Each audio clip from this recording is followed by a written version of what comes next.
Hoje a gente vai falar sobre direito à saúde e sigilo. É uma discussão bem interessante em que algo que foi feito para proteger, não é? A ideia do sigilo, proteger o paciente, proteger as pessoas, estava sendo usado para prejudicá-los. Minha avó sempre dizia: meu filho, qual a diferença do remédio para o veneno?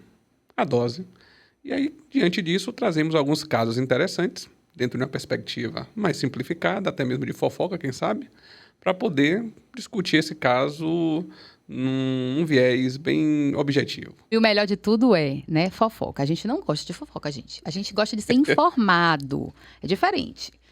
E outra coisa, fofoca para advogado é tipo uma fofoca com sigilo, né? Nós somos quase um padre, quase um... Exatamente. A gente não pode comentar. Quer dizer, pode comentar entre a gente, porque afinal de contas, né, nós fizemos faculdade para isso. E os casos que vamos comentar, como são públicos, podemos dizer o nome deles. Claro. O primeiro caso que a gente vai trazer, né, um médico, Dr. Eugênio Shipkevich, um ucraniano, um dos primeiros a trazer um dos escândalos que marcou o Brasil, que abusou de inúmeras crianças, adolescentes, e todos os abusos eram cometidos no seu consultório, e os pais, os representantes, na antessala, aguardando e não sabendo de nada. Interessante que ele gravava todas esses atos, todas essas cenas, e ninguém, por muito tempo, desconfiou de nada. E por uma questão do acaso, já que ele estava amparado pelo sigilo, foi descoberto quando ele jogou fora algumas fitas VHS com essas cenas, e um curioso foi verificar se havia possibilidade de reutilizar essas fitas, viu as barbaridades e assim divulgou para a mídia. E se pergunta: e se não tivéssemos essa ideia? Se não tivéssemos essa descoberta fortuita, não, essa descoberta ao acaso, essa descoberta pela sorte, o que seriam dessas crianças? Então a gente trouxe o primeiro caso, um dos casos mais emblemáticos, com relação a essa ideia de que o sigilo protegendo atos bárbaros, pedofilia, e sem qualquer atuação por parte dos pais, pois não sabiam, né? Um segundo caso, né, Dr. Roger Abdelmaci. Esse daí é interessante, médico de famosos, médico de artistas, em que violentou inúmeras pacientes, e o Ministério Público, quando foi buscar reconstituir o caso, teve que se valer apenas da palavra da vítima, porque o sigilo estava sendo utilizado de forma indevida. Não tínhamos como fazer gravações, não tínhamos como fazer qualquer situação em que pudéssemos ter uma prova mais palpável, mais concreta, e tivemos que fundamentar uma denúncia com base apenas, basicamente, com a palavra da vítima. É interessante, só para a gente, né, começar a contextualizar também, no primeiro que você falou, a gente trata claramente de crianças, né? E que são consideradas para o direito como vulneráveis, né? Pessoas que precisam de serem tuteladas por outros, cuidadas por outros. No caso das mulheres, né, do Roger Abdelmaci, né, que é um caso antigo, mas é um caso que a gente pode, né, trazer sempre à discussão, a gente também está falando, apesar delas não serem civilmente vulneráveis, mas também está em uma situação de vulnerabilidade. Então, é só para deixar claro que a gente está tratando de pessoas que estão sempre em situação de vulnerabilidade para com essas pessoas, né, que são seus médicos, enfim. E, além disso, ainda tem que se considerar também a relação de poder, né, médico-paciente. O Exatamente. papel daquele médico, né, naquelas situações, representando uma autoridade, né, naquele momento, o que reforça mais ainda a questão da vulnerabilidade dos pacientes. Exatamente. Não só o médico, né, mas psicólogo, enfermeiro, todos os profissionais da saúde que exercem algum tipo de autoridade, algum tipo de temor, colocando sempre esse paciente numa situação de extrema vulnerabilidade. Então, isso a gente tem que ver com muito cuidado, porque como vamos buscar combater esse tipo de ação? Sim, exatamente. E assim, o que eu acho interessante é porque quando a gente traz esses casos, né, Pio, a gente acaba, muitas vezes, deixando esses profissionais também vulnerabilizados, no sentido de que eles se tornam algozes, né, socialmente. Algozes pessoas, enfim, não muito bem vistas como nós, advogados, né, somos conhecidos como chatos, difíceis, problemáticos, enfim. Burocratas, enfim. Então, a gente, nesses casos específicos, a gente trata deles justamente para proteger os bons médicos, os bons enfermeiros, os bons terapeutas, os bons psicólogos, né? Que são a maioria, que são a maioria esmagadora, né? A gente tem pessoas muito mais muito qualificadas nessas áreas. Então, assim, a proteção, né, dessas pessoas também passa por isso, por você entender que os maus profissionais não podem ficar em destaque. Uma pergunta aqui, que eu não entendi muito bem. Ou eu entendi muito bem, sim, e estou perplexa. Acontece muito. O sigilo, no caso, ele estava sendo utilizado pelos profissionais para não dar acesso ao conteúdo das provas, porque o sigilo, juridicamente falando, ele é do paciente em relação ao profissional, e não do profissional para se utilizar daquilo. Infelizmente, era utilizado como uma proteção desses criminosos, né, para poder barrar as investigações, né, como uma relação amparada pelo sigilo, qualquer prova que saísse dessa relação seria tida como ilegal. E aí, por isso, a gente tinha sempre um entendimento dos nossos tribunais, um entendimento muito resistente com relação a isso. Então, era muito difícil você provar que sofreu algum abuso, que foi violentado.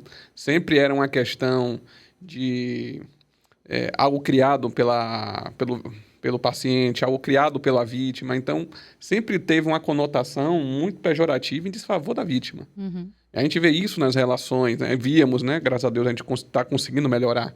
Víamos isso nas relações de violência doméstica. Sim. Então, esse modus operandi, essa forma de pensar, essa forma de agir, era algo socialmente aceito. E hoje estamos combatendo isso. Eu estava vendo hoje uma reportagem, na verdade, estava vendo um programa, um podcast, sobre... esqueci o nome dele. Um criminoso lá do Rio de Janeiro. E aí, a pessoa foi conversando e falando sobre a questão da Lava Jato. Enfim, a gente não vai entrar nesse mérito, mas uma coisa interessante foi uma fala de Gilmar Mendes, né, do ministro do Supremo, que ele diz que o juiz não pode, né, julgar como um avestruz. Ou seja, só olhar o que está nos autos. Precisa entender as questões sociais, né, até mesmo a divulgação de mídia, enfim. Porque, afinal de contas, como o Peu falou, a gente não pode proteger o criminoso, né, por conta de um devido processo legal falso, né? Porque, em verdade, ele não existe para isso. Ele existe, né, para que a gente tenha a garantia da ampla defesa, do contraditório, que a gente já sabe, mas ela não é para que a gente finja, né, e que a gente macule, enfim, que a gente deixe fora, né, do nosso radar a realidade. Trazendo aqui mais um complemento, né, um questionamento brilhante de Sarinha. Antigamente, quando você fazia essas gravações de forma clandestina, né, como a lei colocava, que a pessoa gravava sem a outra saber, essa prova era tida como ilegal. Sim. E como é que você provaria? Se estava você, seu médico, você, seu psicólogo, você e o profissional de saúde que estava ali atendendo, e mais ninguém. Foi aquele caso do anestesista, não foi isso? Que a equipe achou estranho o comportamento dele e filmou. Vamos comentar, né, dele agora, que é o caso do nosso senhor Giovanni Quintela Bezerra. Nosso não, viu? Pode ficar para você, quero não. Também tô falando. Esse rapaz, né, ele já vinha abusando de inúmeras pacientes numa situação de extrema vulnerabilidade, né, estavam dopadas, anestesiadas, e a equipe de enfermagem verificou, avisou o hospital não tomou qualquer tipo de atitude, só que no caso do Quintela, houve uma diferença. Não houve uma gravação, porque a pessoa estava dopada. Como é que ela poderia gravar? Sim, sim. Então, um terceiro, aí já foi uma gravação clandestina, um outro tipo de prova, que essa daí... Que foi a própria equipe, né? A própria equipe escondeu um celular para poder gravar e viu um ato bárbaro.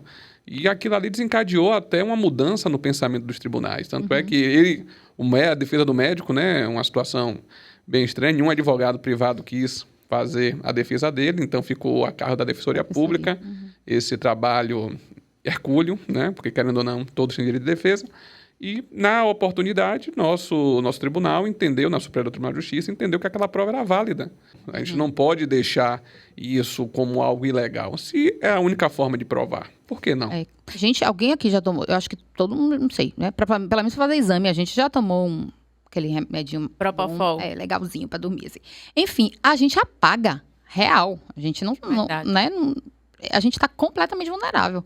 Então, assim, a gente tem que ter proteção, né? A gente tem que... Eu, por exemplo, faço minha endoscopia sempre com uma amiga, que é médica, gastro, ela faz, enfim, desde da minha amiga de infância. E assim, eu falo pra ela, eu só faço com você, porque eu convido você, que eu sei que você vai me proteger lá dentro. A gente fica, quanto mais a gente mulher, né, Sara?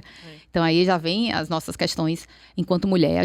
Eu fico aterrorizada. Então assim, eu procuro conviver e ter médicos que sejam pessoas próximas, ou pessoas, enfim, que sejam próximas dos meus próximos, porque a gente se sente, né? Mulher, então, se sente muito mais, Mas aí volta ao que Pedro estava falando no começo, que é o uso indevido do sigilo. Porque o sigilo, volto a dizer, na minha concepção, e acredito que é o que é do paciente. Sim. E não do médico, Sim. não do profissional. É que nem um cliente nosso chegar contando um caso dele, a gente tem o dever de guardar o sigilo. Mas ali, porta fora, se ele disser o que a gente falou, ele está no direito dele, porque não tem um sigilo em relação ao que eu estou falando. Sim. Né? Ele que tem um sigilo em relação ao que ele está me trazendo. Sim. Então, essa utilização indevida, ela realmente é extremamente prejudicial, ainda mais porque há uma situação de vulnerabilidade e dificuldade de provas, né? Tanto que a legislação, ela vem evoluindo, não só os tribunais para acolher esse tipo de prova, mas também a legislação para que dê garantias, para que diminua o estado de vulnerabilização. Tanto que agora existe uma lei que estabelece o direito da paciente e gestante em ter o acompanhamento do seu parceiro ou algum familiar durante todas as etapas do parto, né? Então, assim, eu no parto dos meus 2 filhos, meu marido só pôde entrar depois da anestesia. Ó, que situação. Isso. Mas claro que minha médica estava lá, a equipe de saúde, eu não fiquei sozinha com o anestesista, que não me lembro nem se era homem, se era mulher. Mas hoje você tem a acompanhante assegurado em todas as etapas.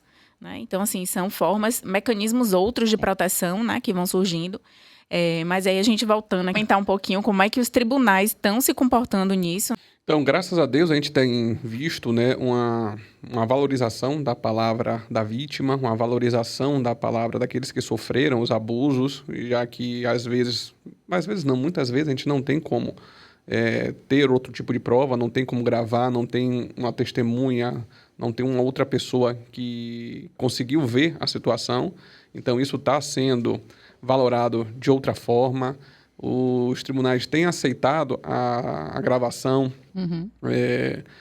pela própria pessoa, a gravação por um terceiro, diante dessas situações de extrema dificuldade em fazer esse tipo de prova. E isso vem mudando.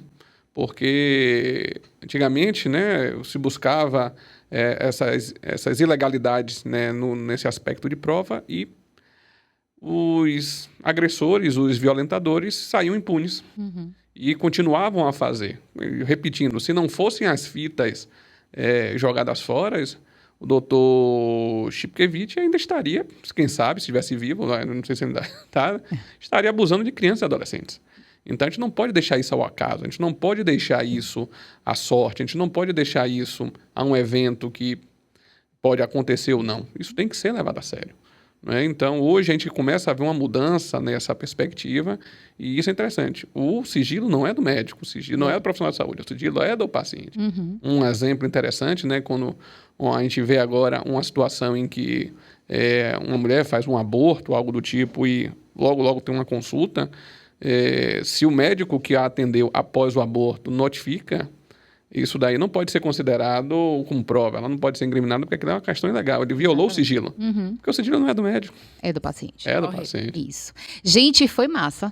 Também né? Achei. Espero que a gente tenha contribuído para esclarecer e não para botar mais dúvidas na cabeça, né? Os primeiros de muitos, espero.